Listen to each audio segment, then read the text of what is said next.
konsekuensinya.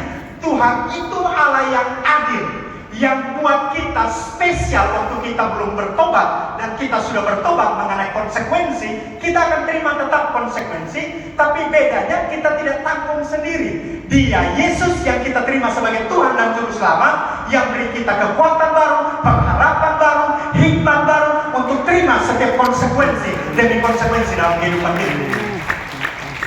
Dia tidak akan tiadakan. Dia kasih kita terima konsekuensi supaya kita belajar bahwa setiap pilihan kita pasti ada konsekuensi. Itu Tuhan. Dan waktu itu peristiwa, pelajaran kedua yang saya dapat adalah mengampuni, memaafkan. Kita di khotbah kalau mengenai mengampuni itu enak, saudara. Tapi waktu titik di mana kita harus memaafkan dan mengampuni, itu sulit, saudara. Jadi saya jadi ingat, kemudian Petrus tanya Tuhan, berapa kali kita harus mengampuni? 7 kali kok Tuhan? Kemudian Yesus bilang, 70 kali 7 kali.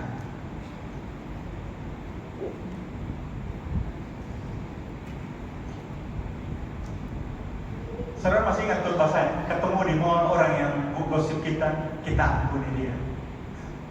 Ketemu di tempat pekerjaan, kita ampuni dia. Maksud dari 70 kali 7 kali itu berarti kita pun daya ingat ini masih baik. Jadi jangan bilang waktu kita mengampuni, ingatan hilang tentang orang itu. Kemudian kita lupa ingatan tentang orang itu. Nah, Tuhan kita tuh dia paling mengerti. Makanya jauh-jauh hari dia sudah bilang di Petrus, mewakili kita semua. Ingat, pengampunan itu bukan 7 kali, 70 kali 7 kali. Setiap kali dia datang, kita ampuni. Setiap kali dia datang, kita ampuni. Tapi ingat baik-baik, konsekuensi dari pilihan kita tetap jadi. Ada amin. Jadi kita tidak bisa menghindar. Saya korupsi, kemudian minggu depan saya bertobat. Hukum tetap jahat, tetap masuk penjara. Betul tidak pemilu? Atau bisa lolos? Ada uang bisa lolos ya?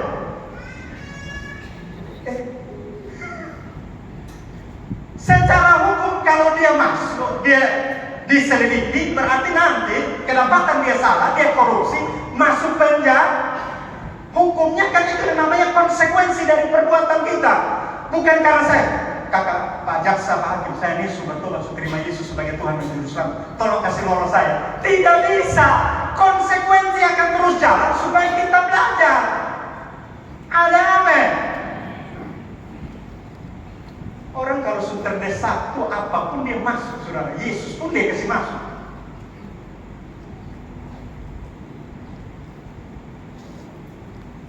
Kembalilah 18. Saya waktu baca ini, saya mulai dulu merenungkan, kenapa Yesus pun keluar dia bilang dia gila ya? Kenapa? Ada masalah hebat apa? Sampai dia bilang Yesus gila dan tidak waras. Problemnya apa sebenarnya? Saya mulai scroll, saya mulai selidiki perikop sebelumnya, ayat sebelumnya. Apa sebenarnya masalah? Nah, kemudian di ayat 1 dan 12 nanti saudara bisa baca. Atau bisa tolong buka ayat 1 dan 12. Mendengar apa sih sampai keluarga bilang Yesus ini gila? Bisa tahu? Oke. Waktu kamu keluarganya mendengar ayat 1, maksudnya ayat 1 sampai ayat 12. Ayat 1, ini ayat 21.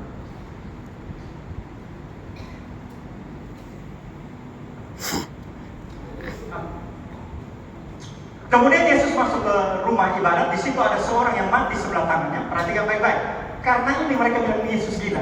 Karena kalau saudara melihat beberapa perikop yang paling masuk ini. Begitu. Kemudian ayat 2. Mereka mengamati Yesus. Kalau ia Yesus menyembuhkan orang pada hari Sabat supaya mereka dapat mempersalahkan dia. Ternyata ini ayat 3. Kata Yesus kepada orang-orang mati sebelah tangan, kepada orang yang mati sebelah tangannya, mari berdirilah di tengah. Kemudian ayat 4. Kemudian katanya kepada mereka, manakah yang diperbolehkan pada hari Sabat? Berbuat baik atau berbuat jahat? Pertanyaannya simpel, sederhana, anak kecil pun bisa jawab. Begitu ya? Menyelamatkan nyawa orang atau membunuh orang? hari Sabat yang engkau kuduskan, yang engkau sucikan ini, diperbolehkan kasih sembuh orang tidak? Diperbolehkan buat mujizat atau tidak? Diperbolehkan untuk tolong orang atau tidak? Dia hari Sabat. Kemudian, tetapi mereka itu diam. Ayat 5. Ia berduka cita karena kedegilan mereka, dan dengan marah ia memandang sekelilingnya kepada mereka. Lalu ia berkata, Yesus kepada orang itu, ulurkanlah tanganmu. Dan ia mengulurkan, maka sembuhlah tangannya itu. Tahan dulu. Keluarga bilang Yesus gila karena Sabat Yesus langgar. Keluarga bilang Yesus tidak waras karena budaya Sabat dilanggar. Waktu saya pakai budaya Sabat, mulai ada yang masuk ya.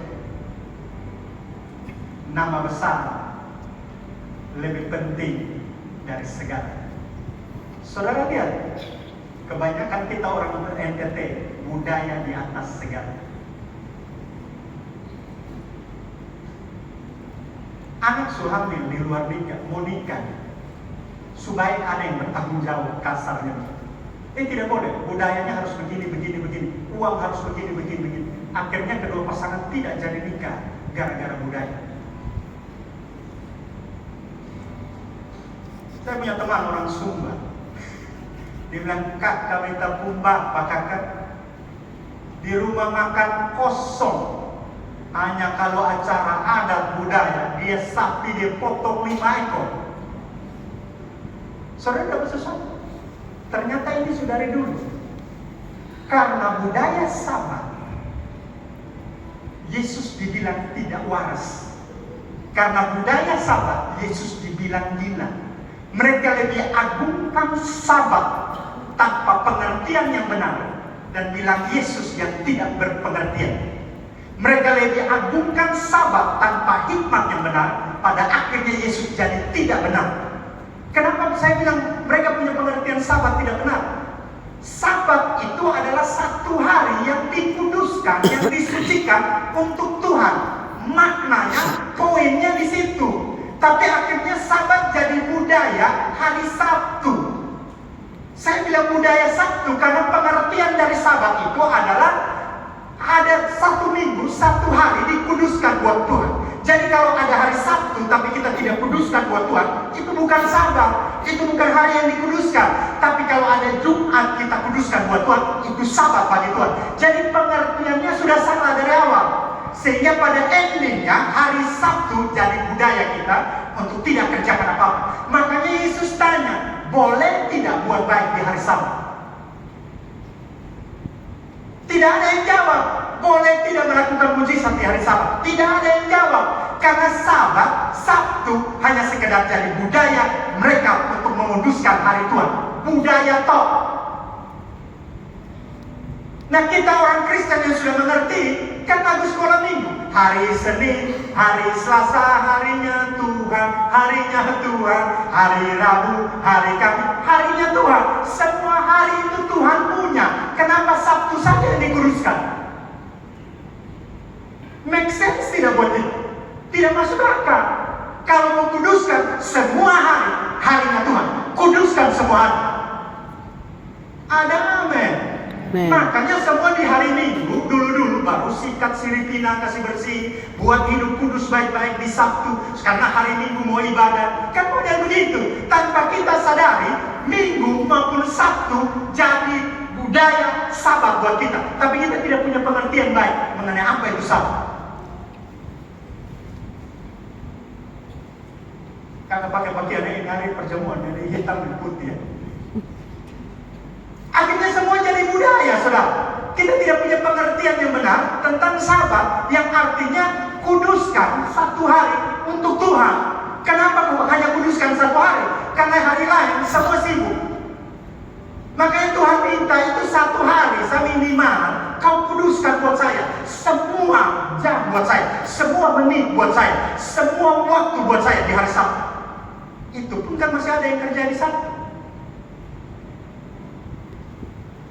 Gara-gara budaya, Yesus dibilang gila.